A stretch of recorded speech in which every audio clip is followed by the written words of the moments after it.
सांसद वो भी आदिवासी हैं, तो क्या कहेंगे आप? इन्होंने कुछ नहीं किया। अगर ये कुछ करते तो ये 32 गांव निकलते नहीं। अब मेरे को एक बात बताइए, इनका रिहेबिलिटेशन का प्रॉब्लम है। इनको सिटी में बैठा सकते क्या? आप 5 लाख भी दोगे तो सिटी में 5 लाख का प्लॉट नहीं आता है। रहेगा संघर्ष का तरीका? संघर्ष का तरीका ये होगा, जैसे तरीके से उसको उजाड़े है उसी तरीके से बसाने की बात करेंगे। अगर हम गवर्नमेंट को बोल रहे हैं, नहीं तो गवर्नमेंट ने फैक्ट्री बंद करके रीएस्टैब्लिश करना चाहिए उसको।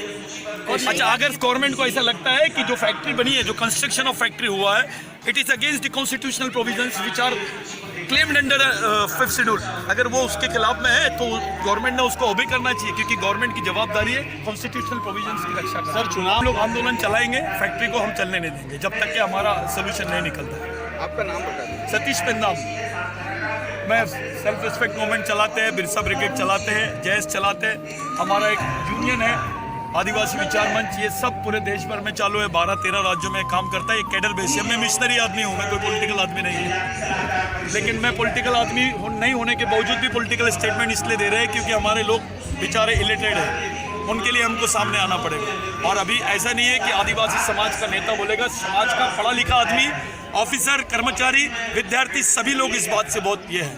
और ये केवल आदिवासियों के साथ नहीं होने वाला है, ये तो अब यहाँ के ओबीसी, ओपन के ब्राह्मण के साथ भी होने वाला है, क्योंकि इनकी पॉलिसी कैपिटलिज्म है।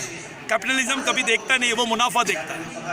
ये कैपिटलिस्ट लोग हैं, ये पूंजीवादी लोग हैं, ये किसी धर्म भरम के फेवर में नहीं है, किसी गरीब आदमी के फेवर में नहीं है। इनको चिंता पूंजीवादी अदानी की है, अंबानी की है, और ये अल्ट्राटेक जैसे फैक्ट्रियों को मालिकों की चिंता है।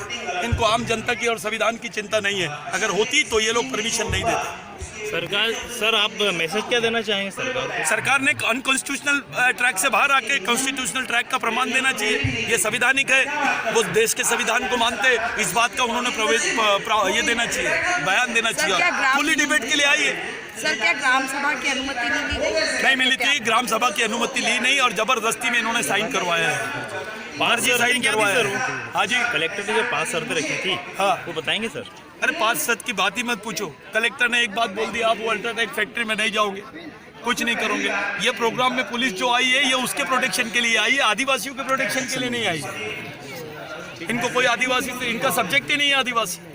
मैं एक और सेंसिटिव इशू मीडिया में डाल के जा रहा हूँ कि केवल ये एक प्रोजेक्ट नहीं है, 140 प्रोजेक्ट है मध्य प्रदेश में जहाँ से आदिवासी उजड़ने वाला, और आदिवासी के साथ ब्राह्मण भी रहेगा तो वो भी उजड़ेगा, वो भी नहीं बचेगा।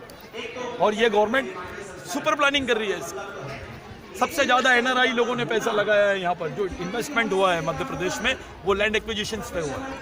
और जो टूरिज्म के बारे में, फॉरेस्ट टूरिज्म के बारे में जो बात कर रहे हैं, ये बाकी जो ये लोग ये बात कर रहे हैं, ये सिर्फ दिखावा है।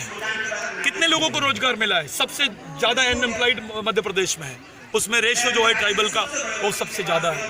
और आदिवासी की मिनिमम इनकम कितनी है मध्य प्रदेश में? 4 रुपये 40 पैसे।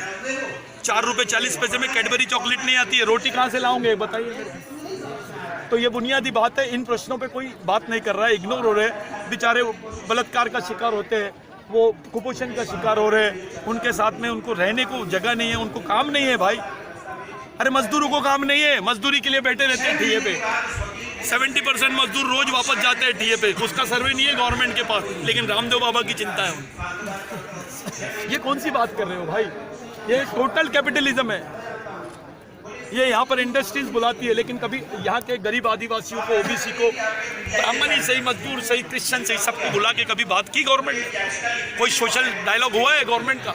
सोशल डायलॉग किनके साथ हो रहा है? इंडस्ट्रियलिस्ट लोगों के साथ। यानी गवर्नमेंट इंडस्ट्रियलिस्ट लोगों से बात करने को तैयार है, लेकिन यहाँ की आम जनता से बात करने के लिए तैयार नहीं है। ये डेमोक्रेटिक गवर्नमेंट नहीं हो सकती। सर, बीजेपी या कांग्रेस किसके साथ है आप, या आदिवासी? भैया बीजेपी और कांग्रेस पे, दोनों पे अभी बात नहीं करना चाहते, क्योंकि ये दोनों हमारे लिए ओएसी है। लेकिन हम थर्ड फ्रंट बनाएंगे ऐसा भी कुछ नहीं है। हम पॉलिटिकल ऑप्शन पे भी बात नहीं करेंगे। We people are waiting just for 2 months. After 2 months we'll take our decision and we'll show what we can do. हम उन लोगों से, हम ये पार्टी पे भरोसा नहीं कर रहे। हम डायलॉग कर रहे हैं ओबीसी आदमी से, हम डायलॉग कर रहे हैं मुस्लिम आदमी से, हम डायलॉग कर रहे हैं क्रिश्चियन आदमी से, हम डायलॉग कर रहे हैं जैन आदमी से, ब्राह्मण आदमी से, जो हमारी लड़ाई में और उसकी लड़ाई में हम उसका साथ दे सके। ऐसे लोगों का हम ग्रुप बना के निर्णय लेंगे। हम ऐसे पार्टियों पे बेस पे निर्णय नहीं लेंगे। आप लोगों से विनंती है, इस दुख को समझो और इसको एक प्रॉपर जस्टिफाई करो। हमको कोई न्याय दे ना दे, कम से कम मीडिया ने न्याय देना चाहिए, ये अपेक्षा है सर ये जमीनें जो आदिवासियों ने दे दी हैं उनका क्या होगा फिर? नहीं दिए भुगतान भाई, भी कर दिया आप पहले तो ये लैंग्वेज बदल लो जी कि दे दिए।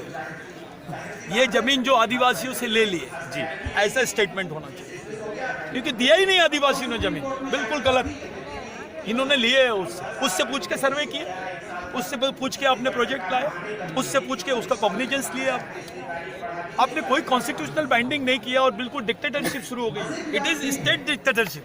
ये कांग्रेस रहे, बीजेपी रहे, कोई भी रहे, अगर ऐसा करता है तो उसको डिक्टेटरशिप ही बोलो। ठीक है, थैंक यू।